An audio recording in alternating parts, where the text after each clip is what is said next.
tardes, ¿cómo están? Esta tarde tan fresca. Mi nombre es Jonathan Almirón, soy miembro organizador de Operativo Filo, un espacio organizado por estudiantes de Filosofía y Letras de la Facultad de Humanidades y Artes.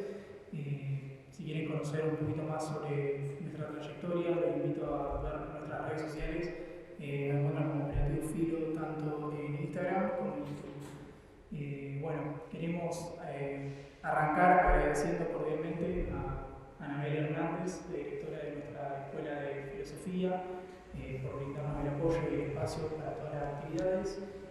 También queremos agradecer en nombre de Filo a la secretaria técnica Melina Melú, al decano de nuestra facultad, Alejandro Vila, por brindarnos este espacio y poder tener este lugar que siempre es tan agradable poder compartir en el salón de actos una actividad filosófica.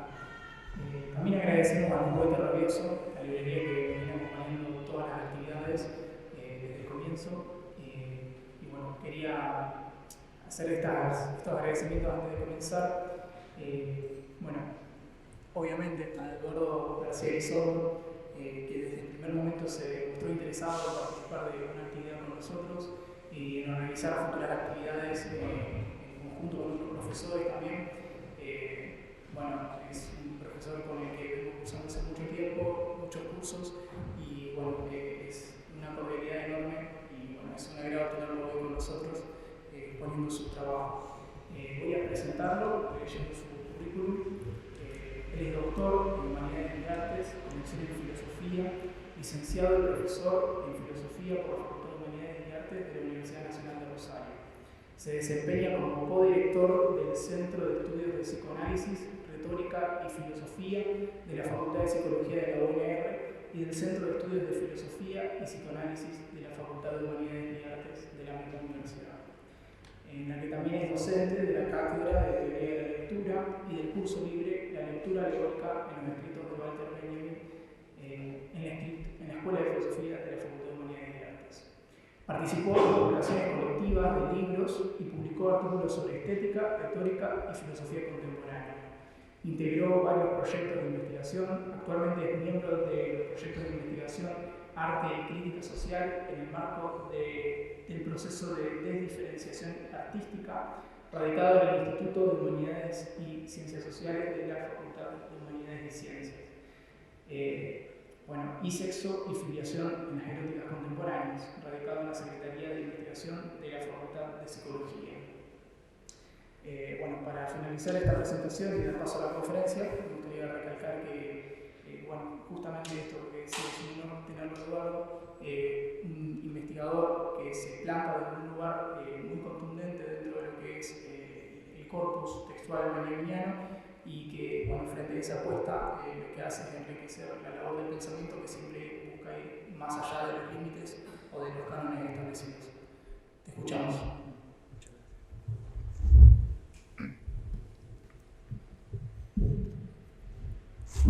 Bueno, muchas gracias Jonathan y grupo que están embarcados en estos proyectos, en estas charlas, en estos encuentros que nos parece muy interesante a mí, a otros colegas y docentes, de que el estudiantado se esté parando de esta forma. Después, de todo el proceso de pandemia, de lecturas solitarias, de formas aisladas que estuvimos viviendo en la filosofía, poder encontrarnos en eventos como estos. Cuando Jonathan y el grupo me invitó, para mí fue como un desafío. ¿En qué sentido? En que no traje para exponer ni un texto leído al modo tradicional como se hacen las exposiciones, ni tampoco dar una clase sobre Benjamin, sino la idea es marcar algunos puntos en función del tema que nos convoca y que a partir de esos puntos ustedes mismos puedan intervenir mientras yo estoy hablando o después, o retomar cuestiones que yo haya indicado para que el diálogo y la conversación sea más interactiva en la medida de lo posible. El título del encuentro es un título bastante ambicioso y bien enfatizado. Es decir, no es un Benjamin neutral el que hace mucho estoy tratando de construir, de pensar. Es un Benjamin orientado hacia un enfoque de lectura. Y en torno a eso aclaro, digamos, que también quienes están aquí presentes pueden buscar otros Benjamin, pensar otros Benjamin. Y no es un Benjamin tampoco sostenido sobre todo desde los estudios críticos sobre Benjamin. Yo tuve un problema particular cuando construí mi tesis de doctorado. Ustedes cuando hagan la tesina de licenciatura o una tesis de posgrado van a atravesar el momento de lo que se llama habitualmente el estado de la cuestión de un problema filosófico sobre un autor, sobre una tradición, etc. Y en ese estado de la cuestión hay que dar cuenta de todo lo que se ha trabajado sobre el tema que uno elige abordar. Y mi tema, que es pensar al corpus de escritos de Benjamin en filiación con la tradición retórica, es un tema que no ha sido abordado por los estudios críticos. De hecho, en la defensa, parte del dictamen, el jurado constata eso, lo pone como parte del dictamen, que en ese sentido era una tesis, digamos, valiente, porque trataba de construir un Benjamin que no estaba, digamos, prefigurado por los estudios críticos o por lo que habitualmente llamamos nosotros los metatextos, que generalmente funciona como metalenguaje para interpretar los textos fuentes de los filósofos. Entonces, el problema que tuve a la hora de construir esas consideraciones preliminares en las cuales va el estado del arte fue tratar de pensar con qué fuentes construir esta mediación entre los problemas de la tradición no solo estética, también de la filosofía política, de la ética, de la teología en Benjamin, vinculados con la tradición retórica. Y bueno, el espacio en el cual siempre me sentí, digamos, apoyado para pensar esto, algunos me conocen, es la materia Teoría de la Lectura de tercer año de la carrera de Filosofía, en la cual todos los años trabajamos distintos autores, directo o indirectamente implicados o atravesados por la tradición retórica. Pero el problema que tenemos todos los años en Teoría de la Lectura, que también fue el problema que yo tuve en la construcción del estado de la cuestión de mi tesis, es que esa historiografía no está ni sistematizada, o si lo está, debería pensarse cómo se construye esa sistematización, pero generalmente no está sistematizada dentro del campo filosófico. Y ni es ni siquiera un tema enfatizado desde los estudios críticos. Entonces, yo ahí tuve un problema que encontré, digamos, por un lado, más que nada en autores provenientes de la tradición francesa contemporánea, Barthes, Todorov, Genet,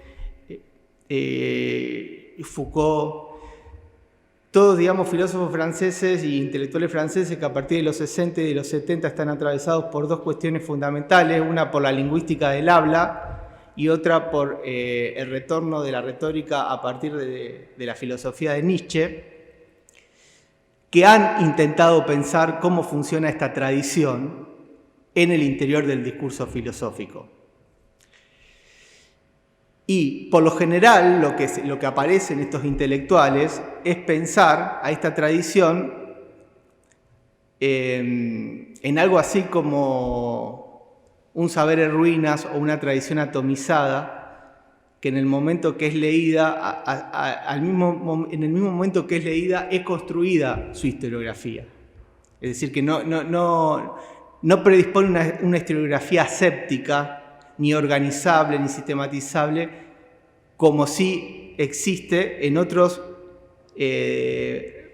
registros del discurso filosófico, como por ejemplo las llamadas disciplinas filosóficas, ¿no? La gnoseología, la estética inclusive, la ética, la epistemología, es decir, todas disciplinas que tienen enfoques, campos específicos recortados. El tema de la retórica es que, como han marcado estos intelectuales, siempre se ha irrumpido en el discurso filosófico mediante un doble movimiento. Por un lado, mediante un intento de sistematización de lo retórico por parte del discurso filosófico. Pensemos las dos fuentes clásicas, Platón y Aristóteles.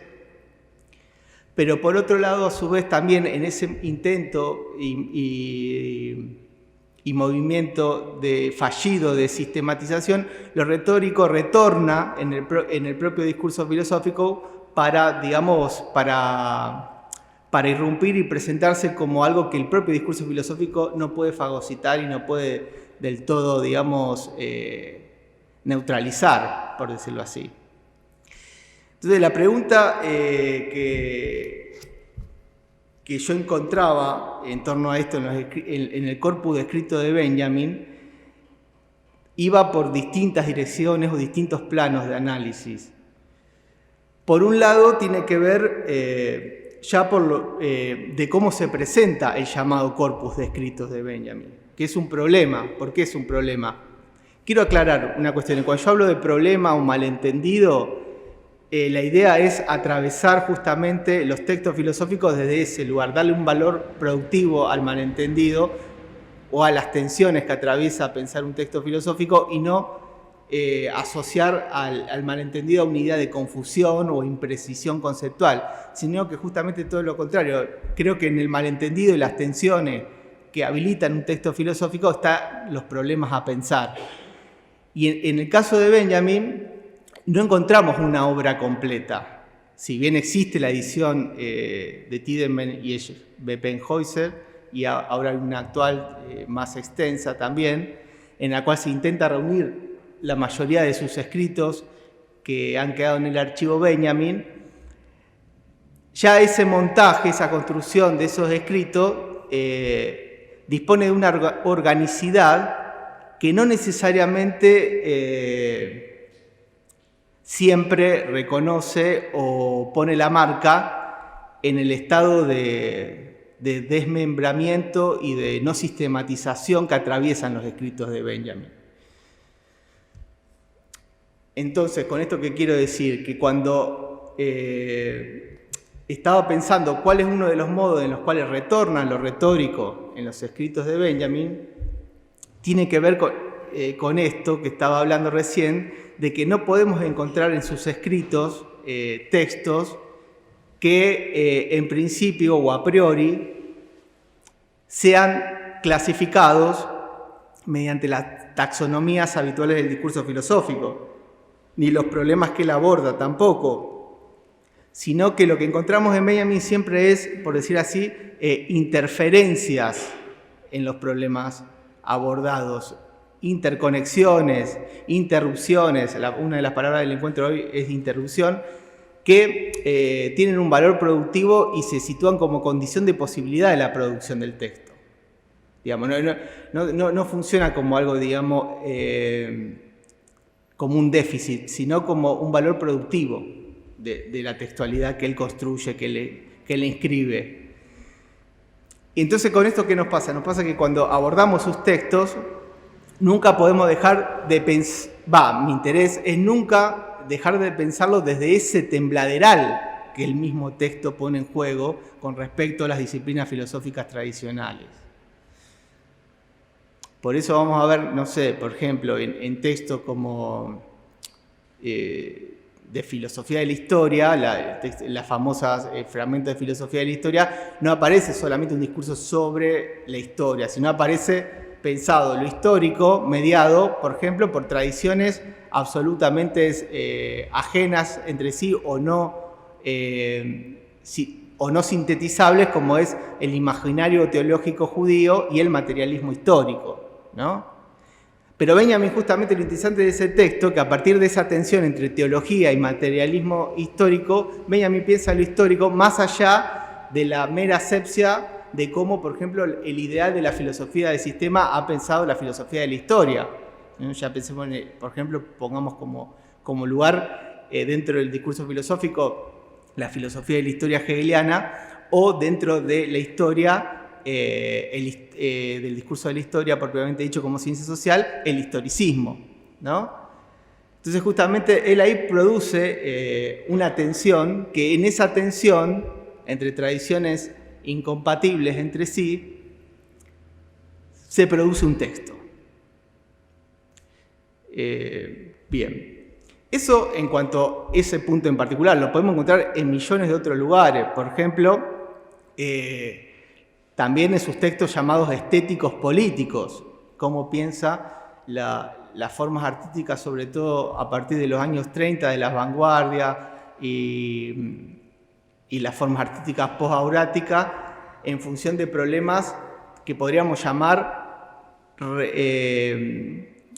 retopolíticos y retoestéticos, ¿no? Retórico-políticos y retórico-estéticos. ¿En qué sentido? En el sentido de que justamente lo político del arte o el carácter propiamente estético del arte no puede dejar de pensarse, desde, dice Benjamin, del momento constructivo del análisis de la forma artística, en la cual interviene la interpretación retórica sobre las condiciones de posibilidad de producción semióticas propias de las obras y los analizadores que ponen en juego las obras de arte, como puede ser el lector, el autor, el escritor, la imagen.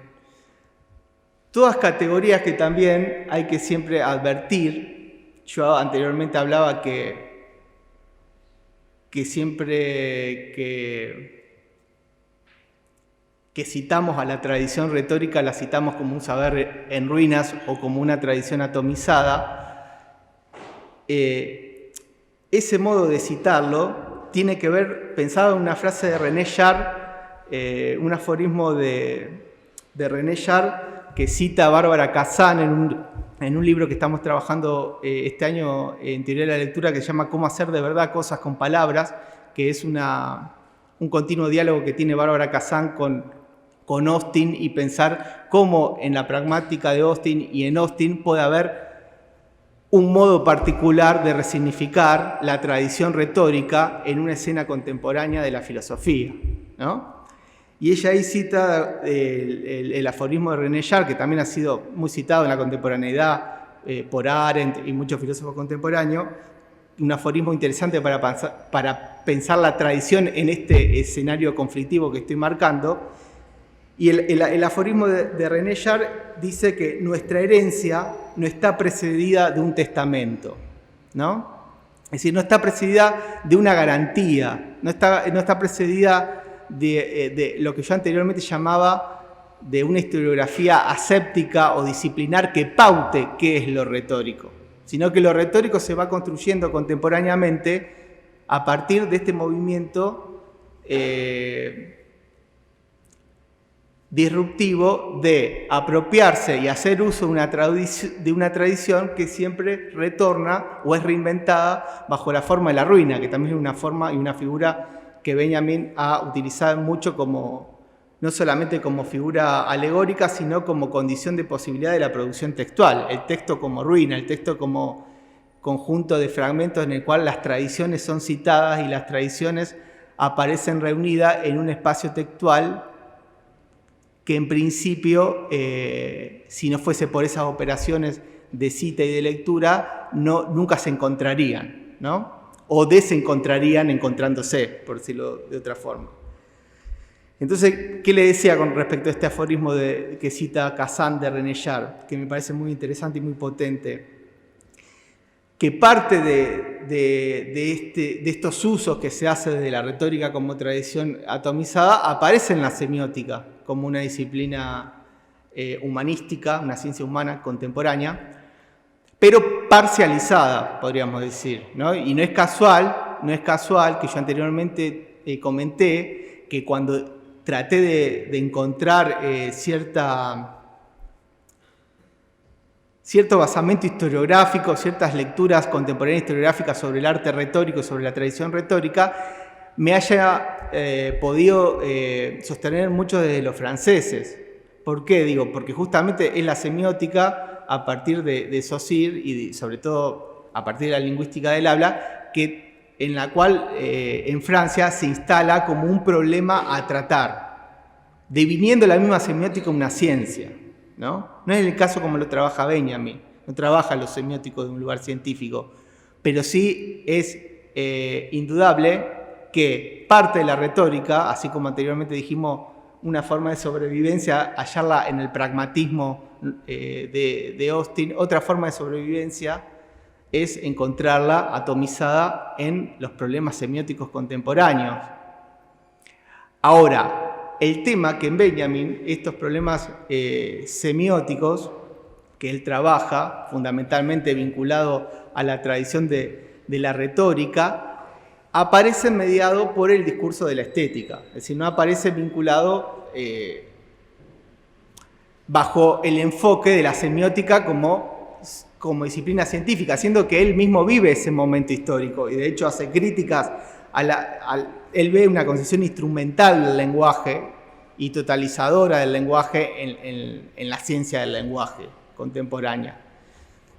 Esto me parece interesante marcar para distinguir entre los problemas semióticos que Benjamin aborda, no enfocarlo en el marco de lo que podríamos llamar un giro lingüístico en el sentido de la semiótica contemporánea, sino en un giro retórico en el cual esas categorías aparecen vinculadas y presentadas siempre bajo un horizonte de no tematización, de imposibilidad de devenir categorías científicas. ¿Y esto cómo se ve de un modo palpable y plausible? Y bueno, por ejemplo, cuando trabaja las categorías Bild, imagen, Schrift, en alemán, escritura, formas artísticas, obra de arte, lector, autor, productor, son todas categorías que la semiótica tiene mucho para decir y para pensar, y de hecho lo ha hecho, pero Benjamin siempre la utiliza como categorías límite. ¿Qué quiero decir como categoría límite? Como analizadores retóricos, estéticos, que son pensables en las formas artísticas que él piensa, o trabaja, o desarrolla, o elabora, pero que nunca pueden, digamos, devenir categorías generales o conceptos aplicables, ya sea al ámbito de lo semiótico o al ámbito de lo artístico mismo. Si bien hay toda una línea de los estudios culturales y de la estética aplicada que usa, digamos, a Benjamin desde ese lugar, que es un uso posible, creo que no hay que jugar moralmente eso porque es un uso posible y una apropiación de los textos benjaminianos. En el caso paradójico de Benjamin, ese uso que se da de estas categorías límite siempre se produce mediante una imposibilidad de hipóstasis, de tematización, de absolutización de esas categorías. ¿Y esto en qué se ve? En que las mismas producciones artísticas que él piensa y que él trabaja, siempre, fíjense que no es casual que trabaja producciones artísticas, por decirlo así, border, límite, ¿no? Que nunca están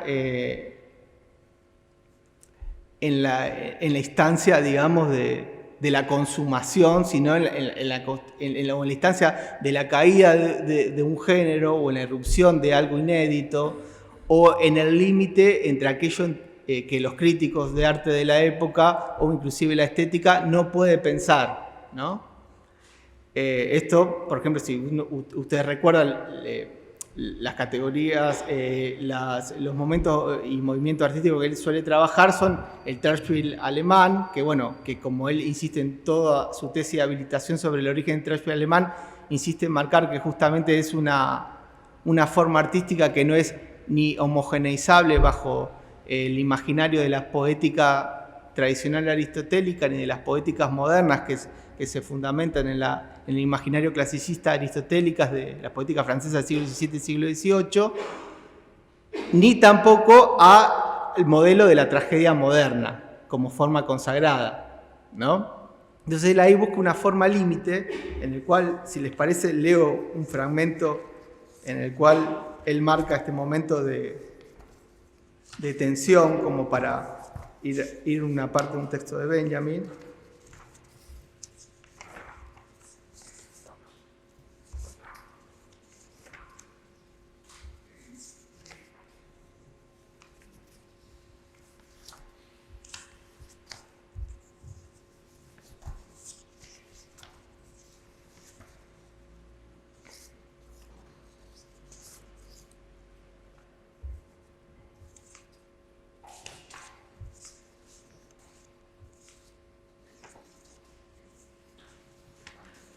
acá, dice en origen Trashbil alemán, dice: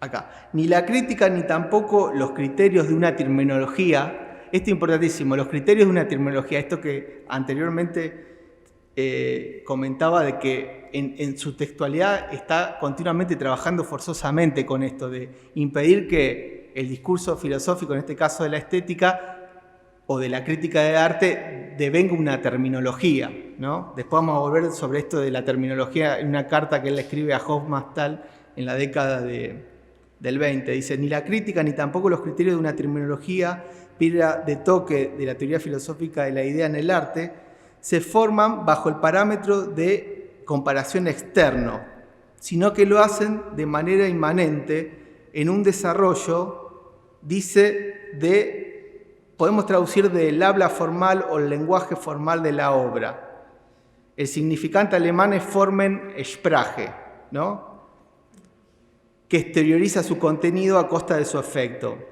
Bueno, decidí no ir tanto a los textos de Benjamin, porque cada vez que uno va al texto se encuentra con todo esto que estamos trabajando. Acá aparece, digamos, muchas tensiones y problemas inclusive en la misma traducción, porque el significante de Formen Sprache, de las obras, no hay que pensarlo justamente como un lenguaje formal en el sentido de lo formal como lo formalizable por el discurso de la crítica, ¿no?, o por esta terminología que él critica, que llama externa, que está, digamos, más bien basada en basamentos logicistas, que es como a su vez también deviene los problemas de la retórica y de la poética leída bajo el discurso filosófico sistemático, fundamentalmente bajo el imaginario aristotélico.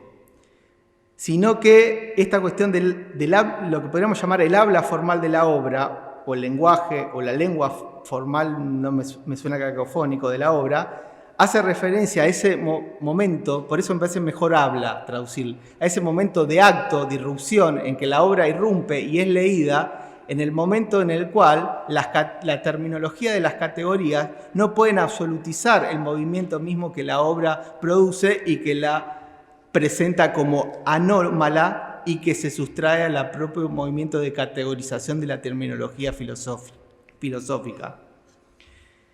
Entonces ahí lo formal hace referencia a las condiciones, podríamos llamar a las condiciones de producción semiótica, pero dada en acto, sostenida en acto, no dada como reglas preestablecidas o como criterios exteriores que pueden absolutizarse. Y continúa, dice: a esto se añade el hecho de que precisamente las obras importantes, que esto es importante para él, la que él piensa que, como dijimos anteriormente, son obras border, límites, en la medida en que en ellas el género no aparece por primera vez, y por así decirlo, como ideal, sino que se ubican fuera de los límites del género. Esto que anteriormente se llama el movimiento border que él encuentra en las obras. Bueno, una obra importante o bien funda el género o bien lo clausura. Y en las obras perfectas se conjugan estas dos cosas. Bien.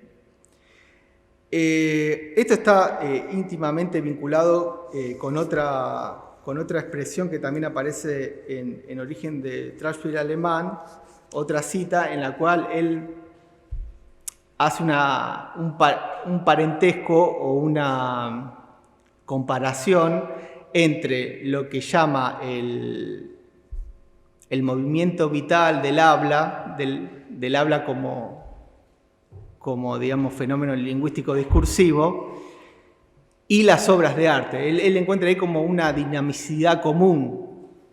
Uno diría, bueno, ¿cuál es esa? Porque tampoco nunca lo hace explícito. ¿Cuál es esa dinamicidad común? Bueno, uno podría situar esa dinamicidad común a esta instancia de acto, ¿no?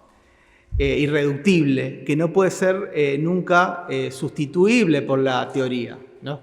Esto es interesante también pensar así. Estos problemas, que las categorías límites retórico-estéticas, como la de autor, obra, género, etc., nunca puede ser sustituida por la conceptualización teórica, sino que siempre hablamos de categoría límite porque refiere a la instancia de acto, y esa instancia de acto lo que sanciona, en todo caso indirectamente, va a decir Benjamin, es la puesta en tembladeral de esas categorías, pero no se puede pensar de otra forma para él los problemas retóricos estéticos, sino a partir de ese momento crucial. Es de ahí donde él empieza a pensar, digamos. Por eso esto que decía de cuando muchas veces de cierta moral filosófica se piensa al error o al malentendido o a las tensiones problemáticas de un texto como confusión, me parece que no hay que pensarlo como confusión, sino como justamente esto que veníamos diciendo, trazar el campo de tensiones del discurso y leer en ese campo de tensiones del discurso el movimiento de productividad textual que se va construyendo a partir de esas tensiones, y que si uno quita esas tensiones no queda nada, por decir así, nada despensado. Bien. Entonces, vuelvo a lo que también decía anteriormente en el comienzo. Curiosamente, el encuentro de hoy habíamos hablado de estética e interrupción hacia una retórica contemporánea, para ir pensando también estas categorías en el contexto de análisis que hablábamos al inicio. Es decir, de pensar cómo las reflexiones estéticas, como estas categorías que estamos trabajando en Benjamin, aportan a la posibilidad de pensar una retórica contemporánea, suponiendo que la retórica como tal no es historizable de modo aséptico, como si puede ser mapeable o trazable otros ámbitos de la disciplina filosófica, y que, como decíamos en relación con el aforismo de René Char, esa tradición que se transmite de modo atomizada y de modo parcial siempre transita bajo la forma de un saber en ruinas para el cual la herencia de ella misma o la afiliación con esa tradición carece de un testamento, diría René Char, carece de garantía. Bien, esto que estamos hablando también de la ausencia de un testamento en una tradición que para ser contemporánea tiene que ser pensada a partir de estas tensiones, lo encontramos también en Benjamin a lo largo de todos sus escritos, sobre todo en los escritos de juventud y en los escritos tempranos. Cuando me refiero a los escritos de juventud y escritos tempranos, estoy haciendo referencia al famoso ensayo póstumo, no editado, sobre el programa de una filosofía venidera, donde ahí aparece muy fuerte la figura de la contemporaneidad de la filosofía ligada al porvenir. Y en el escrito mismo que recién le leí, Origen Trashfield alemán, e inclusive en cartas tempranas con Schollen, aparece de un modo muy patente, que es la figura que ha sido sobre todo tematizada por la filosofía del sistema del idealismo alemán, sobre todo Kant y Hegel, que es la idea de la doctrina, la idea del sistema, la idea de la teoría como ciencia. Los significantes alemanes, yo no lo voy a poder escribir porque no hay pizarrón, pero son significantes familiares para el discurso filosófico, son la Wissenschaft, como la ciencia, la figura de la ciencia, y la doctrina aparece bajo el significante Lehre, que se escriben como todos los sustantivos alemanes con mayúscula, y lo deletreo L con mayúscula, E-H-R-E. Y ahí aparece también un modo de pensar esta cuestión de cómo funciona la tradición en sus textos filosóficos, y elegí, puedo leer dos fragmentos, pero me parece puntual uno que es una carta a Schollen de 1917, es decir, una carta muy joven de Benjamin, en el cual aparece el problema de la Lehre vinculada al problema de lo que podríamos llamar la transmisión, digamos. Este significante Lehre es un significante ambiguo en alemán. Y de vuelta, Benjamin justamente es un filósofo, como decíamos anteriormente, hace uso continuo de estas tensiones para producir textualidad y se apropia de este significante lere ambiguo, manteniendo esas tensiones ambiguas en el texto y produciendo equivocidad inclusive en el texto. Y en ese movimiento textual lingüístico es un modo de pensar justamente la tradición que él se apropia y que él hace uso y que él lee, por decirlo de alguna forma. Y en esa carta de 1917 le dice a Scholem: di lere, o sea, la doctrina, podemos traducir lere como doctrina, como teoría o como ciencia en un sentido, digamos, en un ternario que hace referencia, digamos, a la idea del pensamiento sistemático, la doctrina, la teoría, el sistema, no solamente en la figura, digamos, del idealismo alemán, sino también, pensémosla, en la tradición exegética misma, ¿no? La figura de la doctrina, no creo que hagamos tiempo para hablar de eso, pero ahí aparece también de trasfondo el fantasma de la hermenéutica, contra el cual Benjamin también discute indirectamente, y de la exégesis. Pero en principio pensemos esta di lere como la teoría o el sistema o la ciencia, pero a su vez también, si uno busca en el diccionario, di lere en alemán puede traducirse como enseñanza, como transmisión, y podríamos también decir un poco salvajemente, una traducción muy abierta, pero vinculado a textos que él lee en el momento en que está escribiendo esta carta a Scholem, la comunicación indirecta, ¿no? Que quién es el gran pensador de la comunicación indirecta que leen en esta época tanto Scholem como Benjamin, es Kierkegaard, ¿no? Que viene de la teología fundamentalmente y que es un lector danés que lee en una lengua extranjera la filosofía alemana, la filosofía del sistema, atravesado por un pensamiento fuerte desde lo ético y desde lo teológico, ¿no? Entonces, esa di lere, o sea, llamémosla desde esa ambigüedad doble, la teoría o la enseñanza o la transmisión. Fíjense que en enseñanza y transmisión lo que se pone en juego o en comunicación directa, a diferencia del ternario teoría, ciencia y teoría, ciencia y doctrina, lo que se pone en juego en la otra acepción del significante lere es la instancia de acto, que también señalábamos con respecto al momento retórico-estético del habla de las obras. Si lo que pone en juego la enseñanza, la transmisión, la comunicación indirecta, es la instancia de acto, que no puede ser nunca sustituida por la teoría, que es algo que se da, que se transmite y se sostiene en acto, ¿no? No sé, un caso, no sé, pongamos un ejemplo banal, pero creo que nos va a servir a todos. Yo traje una serie de apuntes, pero empecé a hablar de alguna forma, ¿no? Y cuando empecé a hablar, la instancia misma del habla produjo un orden sintagmático que quizá no era el que estaba en mis apuntes, ¿no? O cuando uno prepara una clase. Esa instancia de acto como tal es irreductible, se sostiene y se construye en acto. No puede ni predecirse, ni garantizarse en ningún sistema, en ninguna, digamos, principio último. Irrumpe y sucede, ¿no? Eso es una de las acepciones del significante lere. El otro va por la vía contraria, la doctrina, el sistema, la ciencia. Es decir, un pensamiento sostenido sobre la base de garantías, de principios. Y le dice en esa carta, leo la carta a Scholem, dice: di lere, la doctrina, traduzcámosla así, la doctrina es como un mar unduoso. La traducción es de Héctor Piccoli. Le pedí a Héctor que por favor haga la traducción porque la mía era muy mala, así que una traducción de Héctor.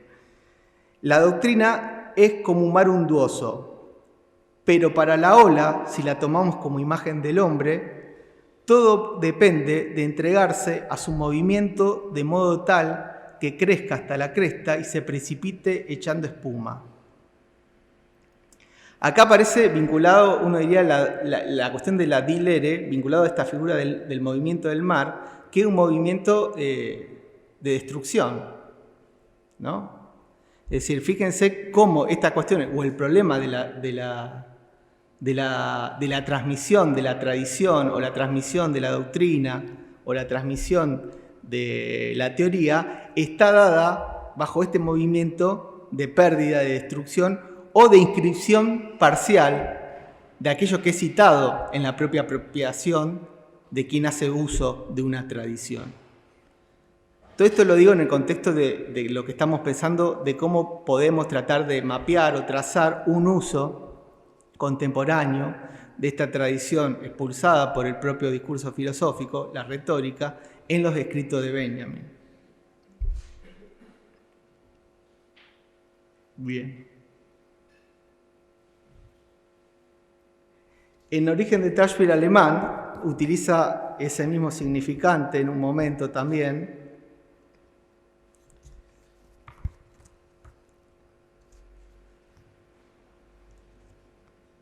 Dice, lo propio de la escritura filosófica, acá también piensa a la filosofía como escritura, ¿no? Como instancia expositiva. Otro significante alemán que utiliza acá es Darstellung, exposición, pero la exposición está vinculada, sobre todo para la tradición alemana, a la idea de exposición vinculada inclusive a la exposición teatral, a una exposición teatral que puede darse en una escena artística performativa. Bueno, acá también piensa la escritura filosófica en esa dimensión, ¿no? Que también recupera lo que anteriormente dijimos de la instancia de acto, que es problemática para la misma teoría. Dice, lo propio de la escritura filosófica es estar en cada giro nuevamente ante la cuestión de la exposición. Sin duda, en su forma cerrada será teoría, dice el traductor. Está bien, es diler el significante, pero pensar la exposición en su forma cerrada será teoría. En su forma abierta, podríamos decir, es transmisión, enseñanza, comunicación indirecta, ¿no? Este movimiento que rescatábamos que él cita de la tradición o de la doctrina leída bajo la forma del mar como un movimiento de destrucción, ¿no? O de lectura, podríamos decir.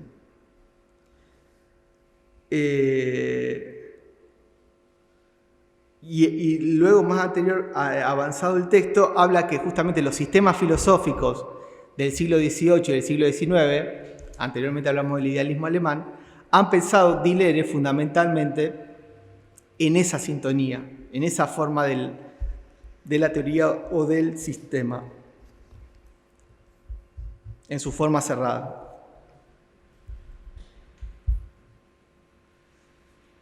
Bien, entonces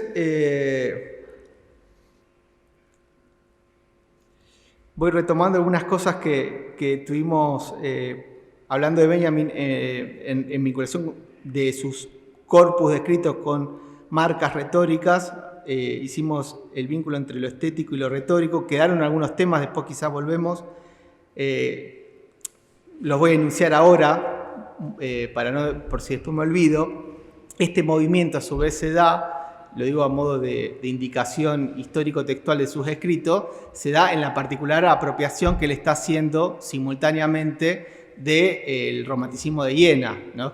Y en el romanticismo de Jena ya hay una lectura en la cual se intenta desde el discurso de la estética pensar críticamente los límites y los modos de inscripción de la estética pensada como disciplina filosófica autónoma a partir de su fundación, es decir, a partir de la estética de Kant.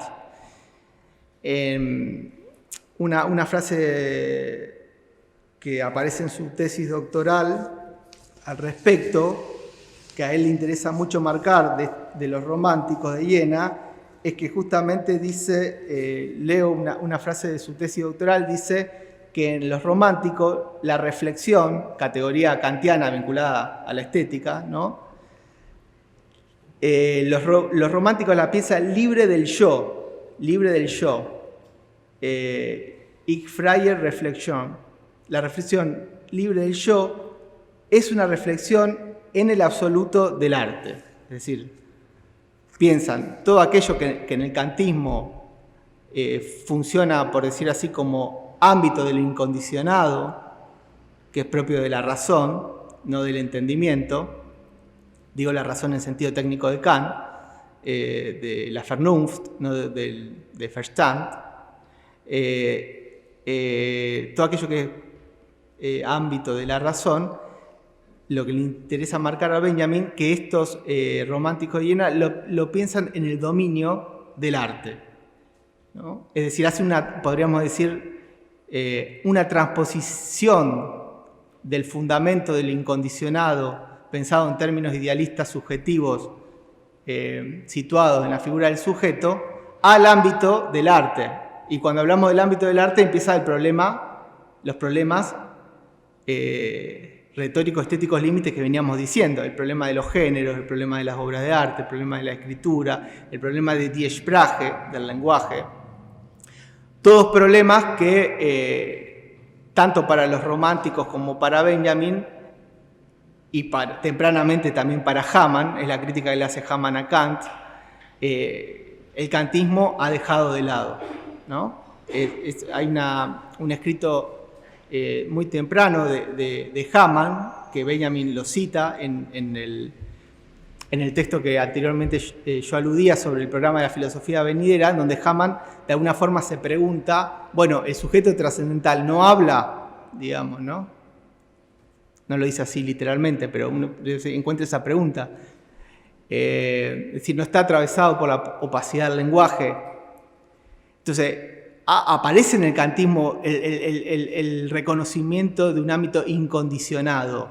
Ahora, ese ámbito incondicionado es, por decir así, prescripto por las formas puras a priori mismas de esa figura, diría Benjamin, mitológica, que es el sujeto trascendental. Entonces él ahí retoma ya esas primeras críticas de Hamann, y que también uno lo puede encontrar en interpretaciones críticas en la idea de comunicación indirecta, como dije anteriormente, en Kierkegaard y en los románticos de Viena, en lo cual trata justamente de pensar cuestiones que tienen que ver con el incondicionado, ya no pensados desde un fundamento de determinación subjetivo, idealista, trascendental, sino en el ámbito mismo de Die Sprache, ¿no?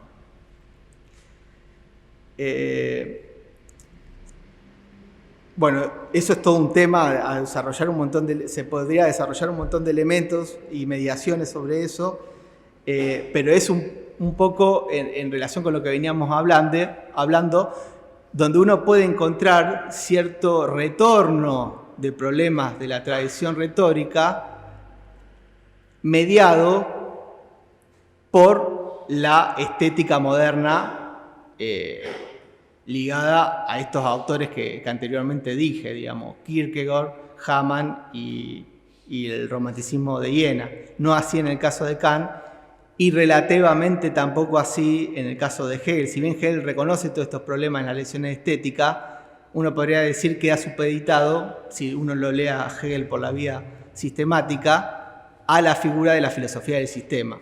Igual esto es discutible, desde ya. Como todo lo otro también, estoy, como dije anteriormente, presentando una construcción para nada parcial parcial y para nada neutral de los escritos de Benjamin en relación al tema que nos convoca.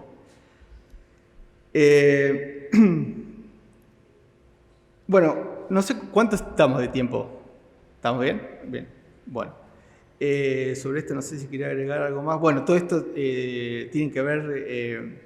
Otra de los modos en los cuales Benjamin lo enuncia sobre el programa de una filosofía venidera, tiene que ver con, él dice, ir más allá de la dicotomía sujeto-objeto, entendida como dicotomías nociológicas fundamentalmente, y pensar todo este problema en otro lugar de emplazamiento, que es el ámbito de Die Sprache. Este nuevo ámbito de emplazamiento, él lo cita en vinculación con las críticas tempranas que hace Hamann a Kant. No obstante, ese texto caótico, fragmentario en Benjamin, inédito, publicado póstumamente y conservado por Scholem, eso es muy importante también marcarlo, no es un texto que en el texto mismo, si bien plantea un programa, no dirime, digamos, ninguna resolución, por decir así, de ese programa. Uno puede, si quiere, encontrar efectos de ese programa en textos tardíos, como Origen del Trashbill alemán. Pero otra de las cuestiones que quería también marcar y que se relaciona con esto que estoy hablando, en tanto marca retórica de su corpus, tiene que ver con el valor que tiene lo inédito en el caso de del corpus de escritos de Benjamin, ¿no? Todos sabemos que hay siempre en juego una hermenéutica, una filología en torno al valor o al estatuto de los textos inéditos en cualquier corpus filosófico de los diferentes autores y tradiciones. En el caso de Benjamin, yo creo que tiene un lugar, digamos, fundamental y potente, diría casi al mismo nivel que lo édito, por decirlo así, lo inédito. ¿Por qué? Porque aun cuando, digamos, nuestra contemporaneidad, Benjamin forme parte de muchos programas de estudio, desde las ciencias sociales a la filosofía, dentro de la filosofía de las distintas disciplinas, etc.,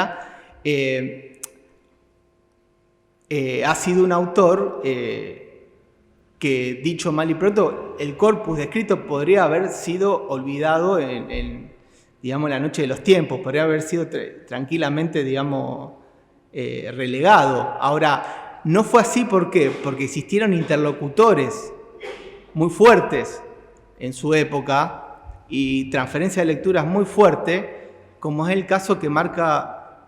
Yo no soy muy de leer a Habermas, pero esa indicación que hace Habermas me parece potente en el apartado que le dedica a Benjamin en perfiles filosófico-político. Él dice muchas cosas, pero en un momento dice, me parece interesantísimo eso, dice pensar no dice el corpus de escrito, al pensamiento de Benjamin desde el ternario Adorno, Scholem y Brecht. Dando importancia a que esos son tres interlocutores mediante los cuales Benjamin se sostenía, por decirlo así, se sostenía escribiendo, se sostenía pensando, había otros desde ya, pero textos que en principio, digamos, no tenían el modo de circulación o el modo digamos, de autentificación tradicional de los textos filosóficos. Uno diría, bueno, Ser y Tiempo es la obra con la cual Heidegger produce el parricidio con respecto a su maestro y accede a una cátedra. La fenomenología del espíritu en Hegel también con respecto al vínculo con Schelling y accede a una cátedra.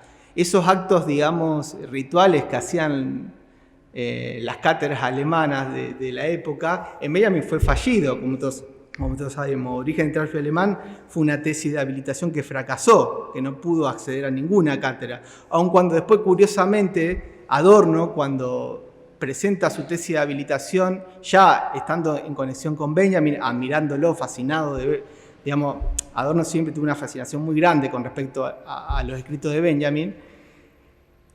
Paradójicamente, Adorno, cuando presenta su tesis de habilitación, que le va bien, por suerte, que es sobre Kierkegaard, no casualmente, Kierkegaard, Construcción de lo estético, es la tesis de habilitación de Adorno. En esa misma tesis de habilitación cita a la tesis de habilitación que la propia universidad había rechazado de Benjamin, y lo primero que hace una vez que accede a la cátedra de Adorno es dar un curso sobre Origen del Trashbill alemán, sobre la tesis que la propia universidad había rechazado.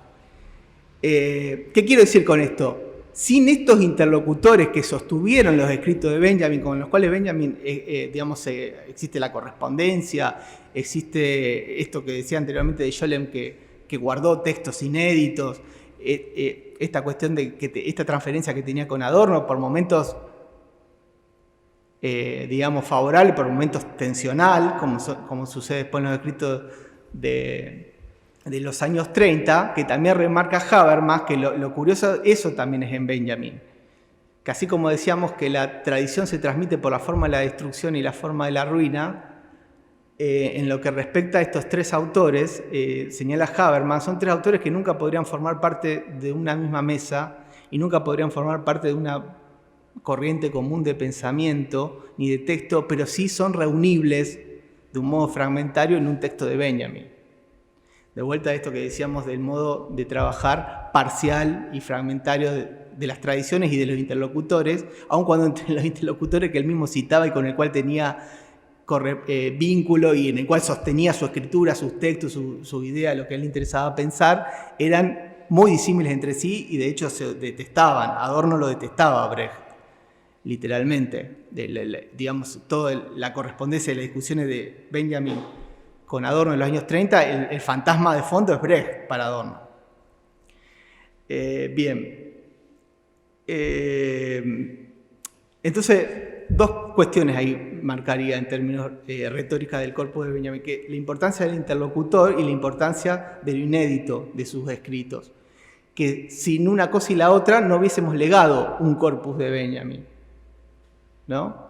Entonces, me parece que estas matrices retóricos textuales hay que siempre hay que ir marcándolas cuando uno expone una clase, da una disertación, o incluso, como me pasó a mí, tener que afrontar la construcción de una tesis doctoral, en la cual este tema no era menor para mí, era nodal y era parte de la condición de posibilidad para poder pensar algo en un corpus de escritos, que si bien existe la obra completa, la sistematización, la reunión, hay en la textualidad de esos escritos algo que siempre excede a ese montaje que construye la obra completa o la edición, que pasa por estas tensiones que estamos marcando ahora, ¿no? Y que tienen que ver con una forma de leer también en clave retórica a su textualidad.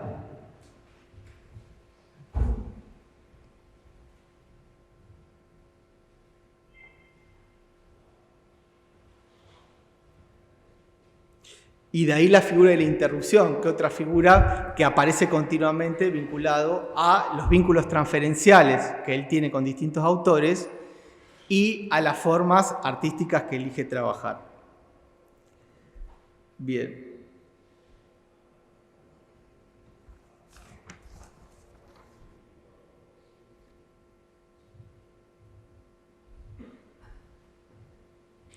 ¿Qué hora es? Yo diría de ir cerrando. ¿Sí? Está bien, abrimos en todo caso para conversar, me parece mejor, sí. Bárbaro. Bueno, no sé cómo funcionó esto, pero no quise ni leer un texto mío, ni dar una clase, sino ir marcando puntos para que en todo caso ahora abramos la pregunta, vayamos a obra en particular, a cuestiones en particular que a usted le interese conversar o intervenir sobre lo que yo dije, pensar diferente también, desde ya. Para empezar a dialogar.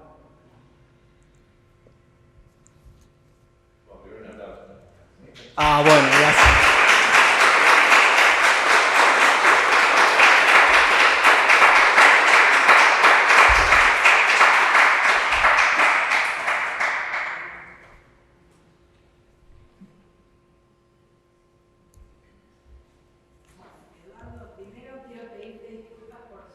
También. Era mi intención estar puntual que teníamos coloquio y lo terminamos, así que ante todo eso. No importa. Por mi puntualidad. Yo, obviamente, como llegué tarde, no te seguí de entrada, pero bueno, como por la parte que escuché, te quería preguntar si esto que vos señalabas de la doctrina, la posibilidad de la doctrina contrapuesta al habla y al acto, que es reemplazable y que se va generando en el mismo, como vos lo aplicaste muy bien con el ejemplo, ocurre en un momento y se genera y es reemplazable. Te quería preguntar si para vos esa tensión es la que realmente habilita a la retórica como un lugar ineludible para la filosofía. Sí. Sí, totalmente. Me parece que eso lo puede pensar la retórica y no lo puede pensar la filosofía desde el síntoma habitual de la filosofía, que es, por decir así, expulsar eso. Yo anteriormente hablaba que recurrí digamos, a intelectuales franceses contemporáneos para pensar toda esa cuestión, y todos de alguna forma lo indican, que Foucault creo que el que lo dice de un modo más claro, y Bárbara Kazan lo retoma también, que Foucault lo piensa, digamos, que justamente lo retórico es el operador de delimitación de la filosofía, es decir, que la filosofía paradójicamente no puede dejar de pensarse sin eso que de una forma segrega, pero que indirectamente la constituye. Entonces leer ese movimiento es un poco reingresar lo retórico en aquello que la filosofía en principio tendería a expulsar y ponerlo en movimiento, en tensión. No se trata digamos, ni de ejercer una evaluación moral ni sistematizarlo, ver cómo funciona en cada caso, digamos. Hablaste sobre la razón, la diferencia entre el entendimiento y la razón sobre Kant. Ajá, sí. O sea, aquel que tenga una razón debe tener un entendimiento para dar fundamento a esa razón. Ahora, verlo desde esta perspectiva significa que las razones no siempre son entendidas, ¿no? Claro, Kant diría que la razón es el ámbito de lo pensable. Para él lo pensable es lo no cognoscible, digamos. Hay cosas que se pueden pensar, digamos, y no conocer. En el caso de Kant, digo. Pero paradójicamente lo que se puede pensar es incondicionado. Lo que no tiene condición, ¿por qué? Porque no es reductible para las categorías del entendimiento, ¿no? Pero sí puede pensarse. En Kant pueden pensarse. Lo paradójico, la anfibología, las tensiones, estas pueden pensarse. No conocerse, porque para él son como cuestiones, digamos, más técnicas de la filosofía de Kant, que Kant distingue, ¿no? O sea, conocer de pensar y razón de entendimiento. Si vos tenés entonces esa razón, te da un fundamento sobre un entendimiento. No sé si, o sea, llego a expresarme bien, ¿no? Pero Ajá. esa razón te da cierto entendimiento. Vos decís que hay un alejamiento entre esa razón y el entendimiento. Yo puedo tener una razón sin tener ese entendimiento en sí mismo. Claro, yo no lo digo lo que pienso yo digo cómo funciona generalmente en el imaginario kantiano. Y en el imaginario kantiano hay algo del ámbito de lo pensable, que es de la razón, que no necesariamente está vinculado al entendimiento. Digamos, cosas que vinculadas, no sé, a la fe, por ejemplo, las puedo pensar, pero no las puedo conocer. No sé, la idea de Dios, de la libertad. En el caso de Kant, en la estética, esto en Kant aparece en dos momentos, digamos, en la razón práctica y en la estética, en los dos lugares. Pero uno diría, medio, digamos, haciendo como una interpretación, si se quiere, ahí sí lo digo yo de un modo forzado, el síntoma de Kant es separar, ¿no? Es decir, o sea, después si eso funciona así o no, lo podemos ver en los textos. Pero el síntoma primero de Kant es separar, ¿no? En las tres críticas. Y hay un uso de la razón vinculado al ámbito de lo estético, a la analítica de lo sublime particularmente, y hay un uso de la razón vinculado a la razón práctica. En algún momento, digamos, aparecen resonancias, ¿no? Pero el síntoma primero de Kant sería separar los tipos de experiencia. En el caso de Benjamin, en las afinidades electivas sobre Goethe, justamente utiliza eso para ponerlo en interferencia, pero no pensado desde las categorías que llamamos un poco apresuradamente idealistas en Kant, que hacen referencia a este imaginario conceptual de Kant del sujeto trascendental, sino pensado en estos materiales objetivos que son, en ese caso, la novela de Goethe, las afinidades electivas, como a partir de la figura de Otilie, que es un personaje, a partir del uso que hace Goethe de la experimentación de los géneros, del cuento, de la nouvelle, de la poesía, es decir, a partir de un registro, de una matriz retórico-semiótica y no a través de categorías idealistas que hace referencia a esto, razón, entendimiento, ¿se entiende? Sí, una estructura, está bien. O sea, pero no obstante aparece todo el imaginario, porque él habla, por ejemplo, del incondicionado, él lo llama palabra moral. Bueno, es la razón práctica de Kant eso. Vinculado a lo sublime también, que es una categoría estética de Kant. Pero él lo va tejiendo y lo va pensando a partir de la materialidad de una novela, ¿no? Con marcas semióticas, digamos, Y con personajes y con el problema de los géneros, como todo eso aparece en Goethe. Él ahí lo llama el contenido objetivo, vinculado al contenido de verdad de la obra. Pero paradójicamente aquello que llama contenido de verdad de la obra, que él dice es inseparable del contenido objetivo, de estos registros que yo recién te nombré, lo que él pone como contenido de verdad no es la verdad entendida por el discurso filosófico clásico que expulsa la retórica, sino paradójicamente es una verdad retorizada, digamos, pensada en el plano, porque él a su vez habla de una verdad negativa, de una verdad, digamos, no positivizada.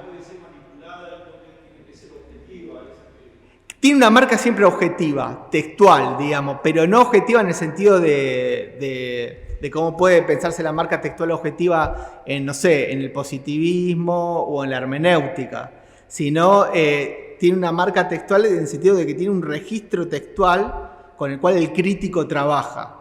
Ahora, la verdad del texto son las tensiones que pone en juego el texto. Es negativa la verdad. Está siempre, no es que hay una verdad del texto. Él ahí también hace la diferencia entre revelación y develación, ¿no? La revelación tiene que ver con ese momento instante temporal en el cual el texto se presenta mediante estas tensiones de modo fragmentario y no como la develación de un sentido, de una verdad positivizada.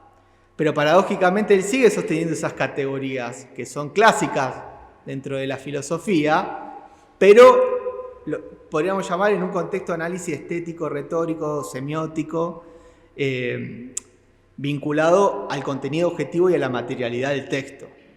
En ese caso, la novela de Goethe. También lo piensa de un modo diferente en el caso del Origen del Trasper alemán, por ejemplo.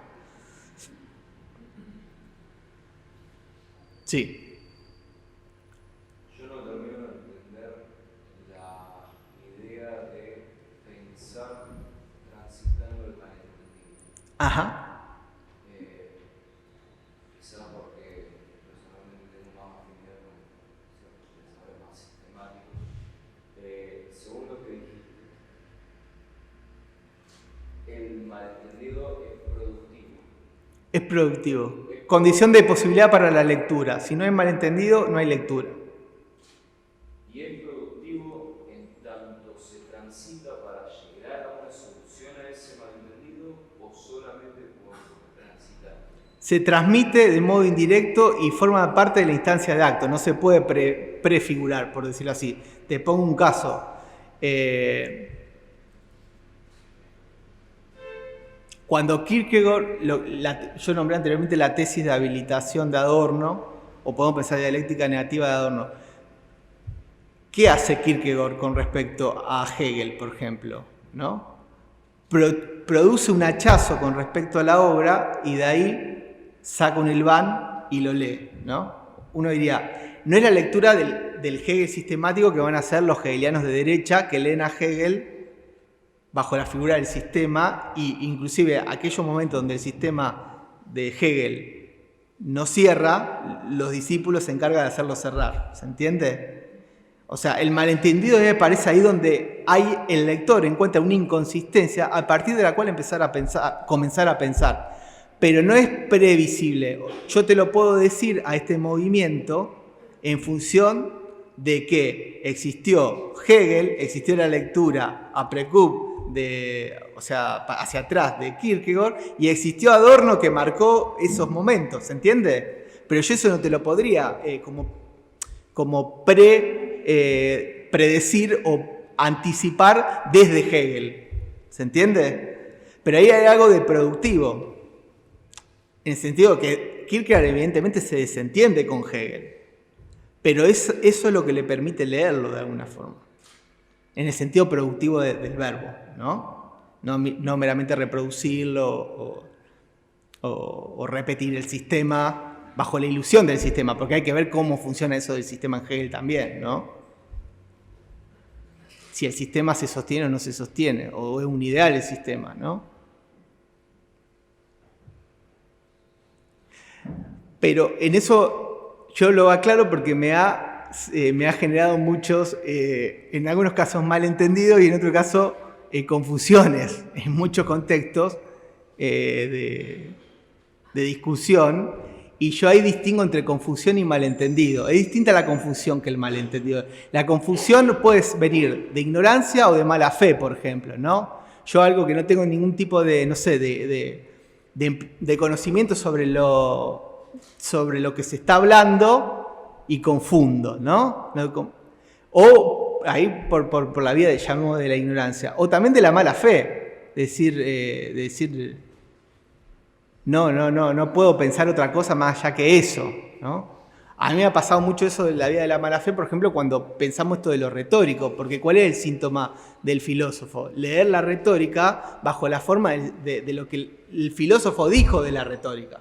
¿Se entiende? Entonces la retórica son los 3 tratados de retórica de Aristóteles, punto. No, hay que leer la retórica bajo el movimiento, me parece interesante lo que marcan los franceses, que retorna esto que el filósofo expulsa, cómo retorna en la misma filosofía, bajo ese movimiento, ¿no? Sí.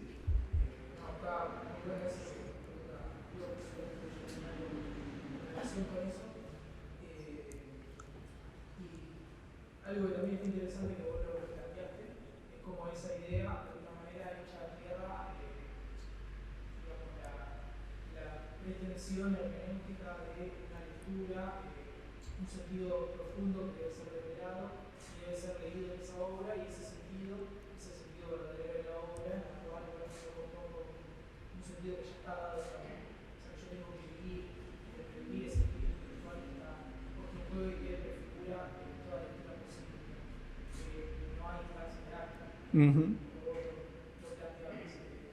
Eso está interesante. Con Carter, preparando algunas cosas para la estética, me encontré con una idea interesante con respecto a la confusión, que no puede relacionarse, si lo hacemos retóricamente, pero habla del poeta frente al poeta que debe hacer frente al poema, es, digamos, afrontar la confusión, porque él entiende que de alguna manera está en otra época también, pero comprende que la estética es como un acompañamiento de la lógica, y por lo tanto no se puede llegar de la noche a la luz del día, o sea, del conocimiento puro sensible hasta la razón, sin mediar por ese lapso que es la confusión, que es lo determinado, que es aquello no conceptualizable, aquello no universalizable, o bueno, digamos, cómo pasamos por eso.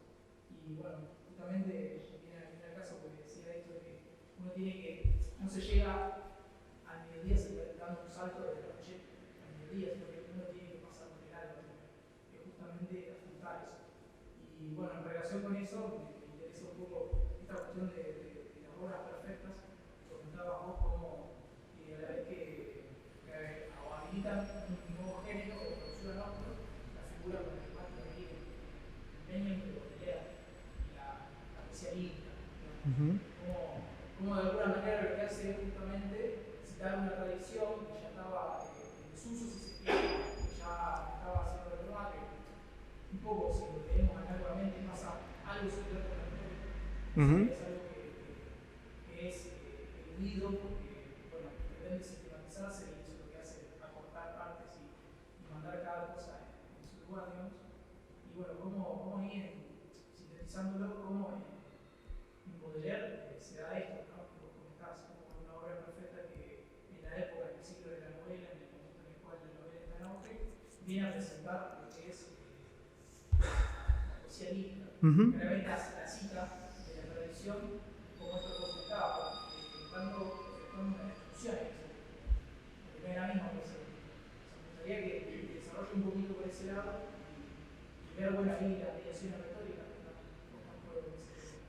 Sí, está buenísima la pregunta, porque en un momento aludí a que Benjamin trabaja forma artística border, la llamamos, digamos, límite, digamos, ¿no? En ese sentido que vos traes como caso la lírica de Baudelaire, que la trabaja en ese caso como el valor productivo del anacronismo, en ese caso en Baudelaire, ¿no? O sea, tomar una forma artística en desuso, digamos, uno diría, la lírica no es la forma artística del lector modelo moderno, que sería la novela, la forma de la novela en todo caso, el folletín, no la lírica. No obstante, él la toma, la lírica, con una experimentación inmanente del propio lenguaje formal, para tomar una frase de Benjamin, o Spracheformen, de la propia experimentación formal de la lírica, pero en ese uso de la métrica que tiene la lírica, de las canciones, la rima, ir, digamos, nutriéndola de formas exógenas a la lírica, como son los prosaísmos, las figuras sociales de la época, por ejemplo, hablar de la musa enferma, no sé, tomar una figura moral ideal de la lírica como es la musa, pero presentarla como enferma. O la figura de los poemas en prosa cuando habla del poeta que se le cae la aureola, digamos, que ya no tiene la función de héroe épico en la sociedad contemporánea, de la sociedad de masa. Bueno, todas esas figuras con las cuales Baudelaire ironiza y trabaja a través del anacronismo como forma productiva, son la forma artística que a Benjamin le interesa trabajar, digamos, no le interesa trabajar otras. Pensemos, todos los casos que trabaja funcionan así todos, o sea, dijimos lo del Trashfield, lo de Baudelaire, lo del cine, o sea, piensa el cine como una forma artística cuando para el statu quo de la estética de la época y de la crítica de arte se duda si es arte o no es arte, ¿no? Piensa la vanguardia cuando la vanguardia, digamos, es una forma que viene, digamos, a atomizar la institución arte, pero lo piensa en el momento que la vanguardia produce ese momento, no lo piensa como lo va a pensar después todos los críticos de arte de los 60 y 70, no sé, Bürger, que lee el fracaso de la vanguardia, por decirlo así, ¿no? Lo piensa cuando irrumpe, y de hecho, paradójicamente, después todos los historiadores del arte y los críticos de arte lo utilizan a Benjamin como modelo historiográfico para pensar lo moderno, inclusive en Baudelaire, pero él lo piensa en el momento en que eso está en un estado, digamos, de interrupción y de no identificación para el discurso de la crítica y para la historia del arte y para la estética. No, de hecho, ya me estoy yendo, pero después vuelvo a lo que vos también planteaba. ¿Por qué se puede leer a la obra de arte en la época de su reproductividad técnica como un manifiesto estético-político? Con la fuerza de decir manifiesto estético-político, anuando el poder que tenían en como género el manifiesto político y el manifiesto estético en la vanguardia y el manifiesto político en la época. Él hace como un sincretismo en el cual dice, bueno, la estética ya tiene que tiene que atomizar las categorías con las cuales tiene, y donde ahí va en contra de su propio corpus de escrito, porque inclusive ahí hasta fuerza categorías que él trabajaba en los escritos de crítica de arte temprana, las deja de lado, ¿no? Pero eso porque no pasó desapercibido de que irrumpió el cine y irrumpió la vanguardia, ¿no? Pero él lo piensa en el momento de irrupción, eso no lo mete en el momento que eso es, digamos, absorbido como un capítulo más en la historia del arte, ¿no? Que fracasó y todo eso. En el caso de Baudelaire, justamente lee la prehistoria anacrónicamente, lee la prehistoria de esa sociedad de masas y de consumo bajo un género que es, digamos, antitético a la época y que por eso se puede leer. No se puede leer en la novela porque uno diría la novela es un género empático, es el lugar donde la gente se identifica, lee novelas, el lector moderno lee novelas. Ahora, ahí en la lírica aparece un problema en la lectura, una tensión, que de hecho Baudelaire juega con eso continuamente, ¿no? El primer poema dedicado al lector. Sí. Sí, Franco.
Me parece que esto que... Para terminar,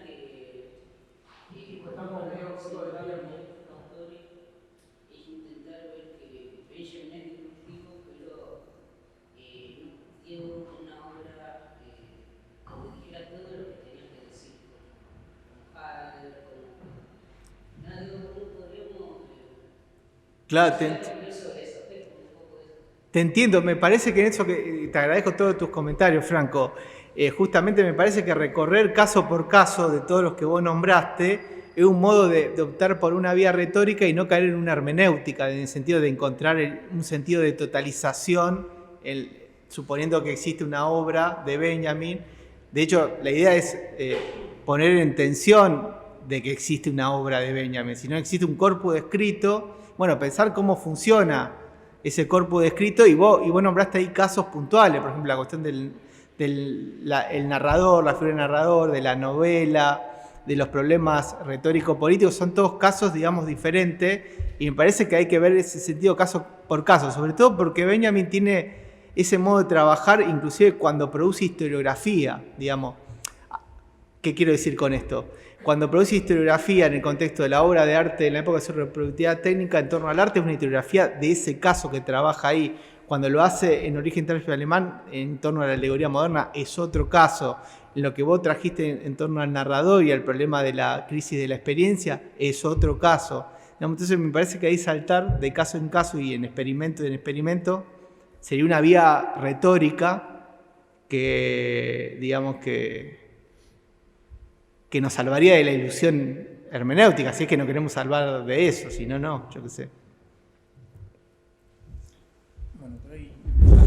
Bueno, muchas gracias.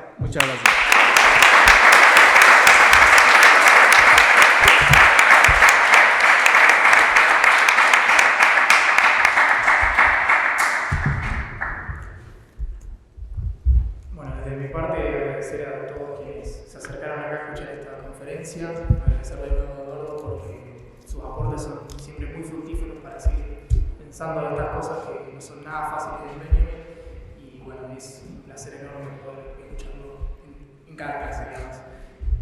Bueno, quería invitarlos a que vayan a ver los libros que trajo el Juguete Rabioso, que pueden comprar, pueden abonar con billetera, pueden abonar con Ponte, bueno, con lo que quieran. Hay varias formas de pago y de paso aprovechan que se llevan una lectura benjaminiana para las vacaciones. Y bueno, desearles desde Operativo Filo unas muy felices vacaciones a todos. Gracias por estar. Qué bien, todo lindo.